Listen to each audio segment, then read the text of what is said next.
El bar Días de Vino i Rosas de la plaça Espanya és un dels 3 establiments del barri antic que participen al projecte Bibliobar. Des d'avui disposa en préstec d'una maleta plena de material per a la lectura i l'entreteniment.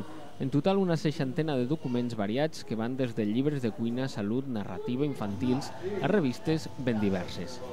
Fenomenal, fenomenal porque, bueno, ya de hecho yo tenía revistas y algunos libros y a través del Pla de Barri, el ayuntamiento, la biblioteca en sí, han tomado esta iniciativa con varios bares y la gente lo aprecia. Yo aparte de eso tengo también libros para niños, pizarras, tijeras, colorines, un poco un rincón de niños también.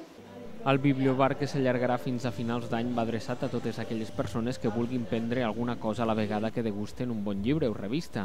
Els 3 establiments que de moment hi participen són la Llimona al carrer de les Creus, l'Adagio Cafè del Passeig Albert i Días de Vino i Rosas de la plaça Espanya. Amb aquesta iniciativa també es pretén donar a conèixer el servei de préstec de la biblioteca per a entitats, així com el seu fons bibliogràfic.